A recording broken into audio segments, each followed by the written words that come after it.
Hello, I'm your host Lurano, Tick for Scene magazine, and today I'm right here with Michael Waring. How are you? I'm good, thank you. How are you? I'm good. I should say Michael Waring from Worthing.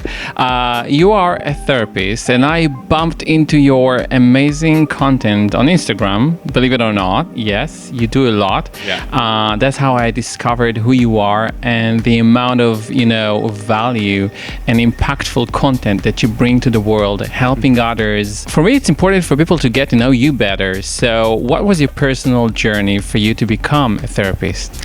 Yeah, so growing up, I was bullied mercilessly, physically, mentally, and I was different from my peers. My voice was different, my mannerisms, and I could always appreciate the world was a beautiful place, but I never felt like I was living inside that beauty. And then, I was going through puberty, I started to realise I was gay, and then I started to, understand why I was being bullied, but there were also, society was very different back then as well, so it led me to believe that there was something, fundamentally wrong with who I am.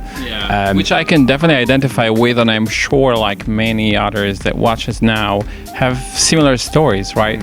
Yeah, absolutely. And part of my healing journey was trying to separate, the beliefs that resonated with me from the ones that don't. And of course, for me today, I don't believe, me being gay means there's anything wrong with me. I love and accept that aspect of me, but as I say, it was a journey kind of getting past that, if that makes sense, in the beginning. I myself went to therapy for many years. It helped me a lot, but I didn't become a therapist, and you did.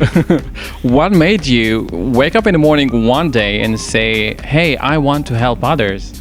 Yeah, so age 27, I had a bit of a breakdown. I'm almost 34 now, but I went... And you don't look like? Oh, thank you, I appreciate that.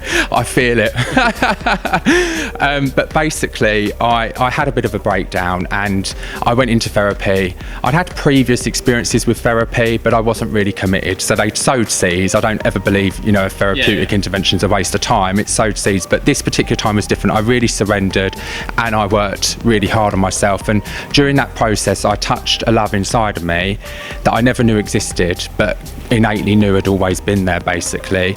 And for me, off the back of that experience and really kind of learning to love and accept myself, that feeling has stayed with me forever. It profoundly changed, how I saw my past experiences, how I viewed myself, others, and the world, to be honest. And I wanted other people to have that. So that's what inspired me to retrain as a therapist today. And I just feel so blessed, really, so lucky, because in my view it's the best job in the world. I absolutely love it, and it's a real honour and a privilege to hold space for other people as they're working through the difficulties and challenges that they're facing. So what, for your opinion, would be, in your experience, the biggest misunderstanding about mental health issues? Yeah, so I think for me, and as I say, this is my opinion, there'll be lots of different opinions out there, but I think in terms of misconceptions, it's that we're the only one. We're on our own. I think a lot of us, from time to time, I look at mental health as almost like a sliding scale. You can have good mental health, you can have not so good mental health, and I think for me there's an element of when we're not experiencing good mental health, we can feel quite isolated.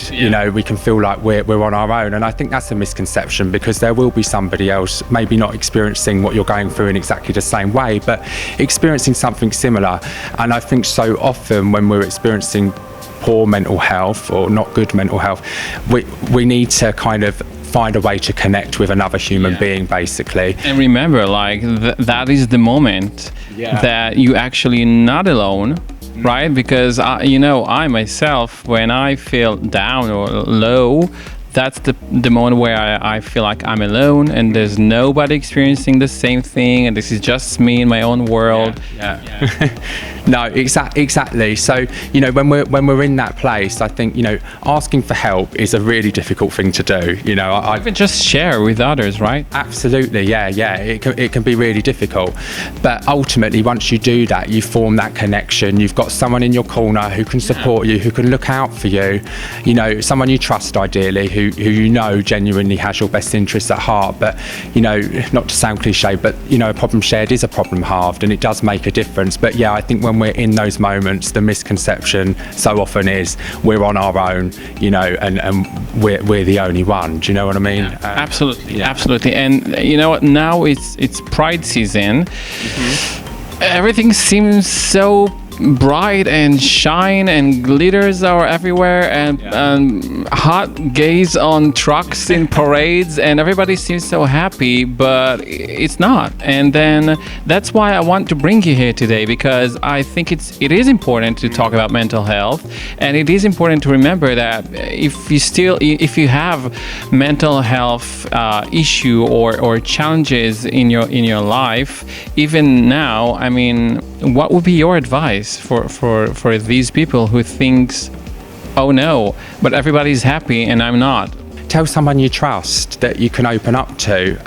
You know, and if you don't feel able to do that yet, then, you know, maybe do some journaling. You know, try and make sense of, you know, what's going on for you. You know, I find if I've got all these thoughts spinning around in my head, then I'm in that loop. As soon as I start putting them on paper, I can actually start to kind of challenge them and ask myself, you know, is this rational? Is it not? You know, does this make sense? Is this accurate? Is it true? So I can start to question it. So I would say that is something else I'd do. If you don't yet feel able to kind of ask for support, then just get comfortable with writing down what you're feeling, what you're thinking, and gently begin to challenge that. It's very important advice, and I love that one. It's a good tip, and if you're listening till now, then do it. Now, I mean, I would love to talk with you for hours. Obviously, you're amazing and interesting person to talk with, but if there's one